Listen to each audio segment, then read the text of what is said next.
Health is more than just our genes and our choices. According to the Minnesota Department of Health, health is impacted by our educational level, economic status, housing stability, employment, and what our neighborhoods have to offer.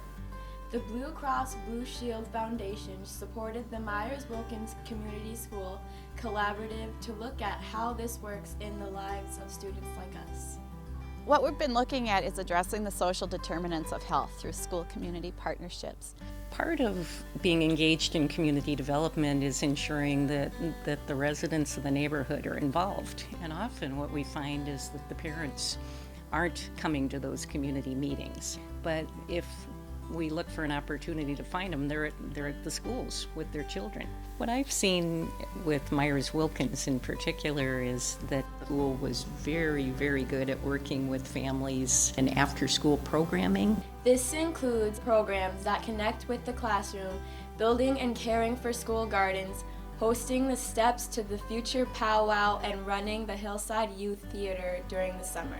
What really evolved was that the parents started to be involved, working with the school, working with the Myers-Wilkins collaborative staff to look at what are some of the barriers that are outside of the school. I think it was valuable to engage parents in a meaningful way, listen to what the parents want from a school, and I think we've seen evidence of that already at Myers-Wilkins.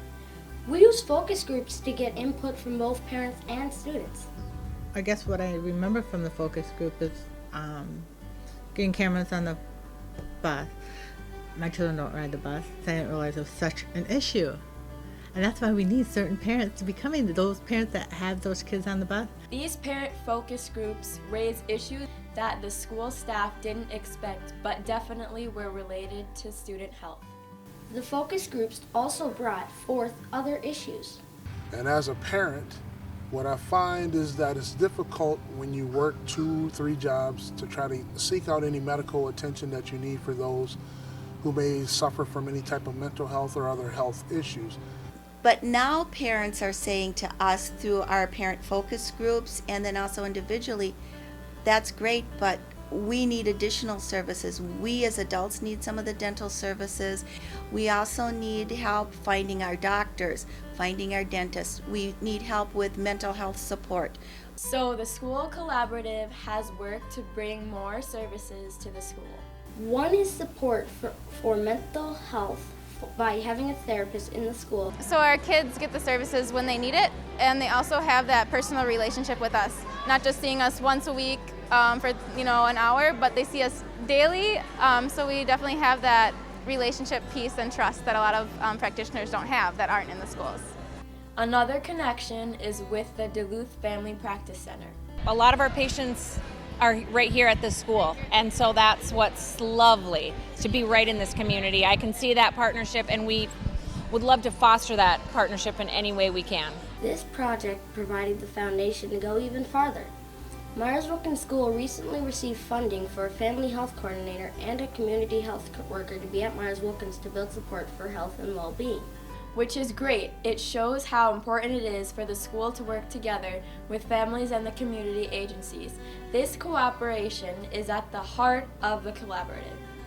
With us, with our after-school collaborative, we are very clear in what each other's goals are. We meet regularly. Every single day, one of us is checking in with the other, and then we are also bringing the teachers in so that the work we do is very child-focused, and it is focused on precisely what the children need and also what their families need. Well, we're able to have cohesion from the school day and what's going on there with what's going on after school. We can use the same language when we're doing our homework or helping with math, and it's just a really great support, and to be able to connect with the teachers and all of that. But programs for students is not enough. A group of parents at our school from the Parent Advisory Council have been talking about ways that we could go beyond our youth development programming and some of the family programs into how could we have some partnerships in the community that would specifically address parents' needs. Community Action Duluth was one of those partners. So we brought in a program to address the social connections and increasing social connections and decreasing isolation. And then we also brought in an employment and financial coach to the parents of Myers-Wilkins. And so both of those things are part of addressing the social determinants of health. Community Action Duluth was an ideal partnership to overcome existing barriers because of their history with many of the parents. And it helps to have people who have long-term relationships with parents doing the ask, not just people who have relationships with their children, but people who know the parents, I think, can be credible inviters. Many parents feel isolated and unable to approach the school staff to raise ideas or concerns. If I wasn't doing this kind of social justice work, I wouldn't know that I can go to this school and talk to them about the issues my children are having, especially Native kids, in a big school where there's 35, 40 kids in one class. You have to reduce those barriers to involvement. So you have to meet in the evening, you have to invite more than once, you have to provide some food, you have to take care of the kiddos, you might have to help with transportation, and all of those things cost money. But then parents will get involved, they will show up, and they will give you their opinions. This project is helping to spread the community school partnership approach across the Duluth Public Schools. We actually wrote the ISD 709 School Community Partnership Manual, which is now an established manual online for the district. And it really gives guidance to principals, to the district administrators, and to community agencies on how to establish partnerships within at-school sites. One of those sites is Laura MacArthur School, the Valley Youth Center, which has provided after-school programming for years, learned many important questions to ask in working towards a community school model. Is the administration of the school for this? Are the teachers for that? Are the custodians for that? Because even though you might get the nod from like the higher up superintendent level stuff, it's really, do you have the relationships with the people running the kitchen, taking out the garbage, washing the restrooms, to allow this extra use of their facility that, you know, really helps out, and to have buy-in at all levels. So there's a lot of groundwork relationship building, I think, that happens. The manual helped us walk through a lot of that or expand the ones that we did have. So that'd be my only cautionary thing, is to really take time to get to know people on a personal level. These strengthened relationships lead to more healthy environments for students. I think if you were to take a snapshot a few years back, there really was, you know, the Valley Youth Center is doing this, the school is doing this. Other after-school programs out of the school were doing this. And if you take a snapshot now, I think it's really, we're all doing this together, which I think is becoming highly successful for the school. It's really important to have some early success and ensure that parents feel that they've been listened to and that their input has results.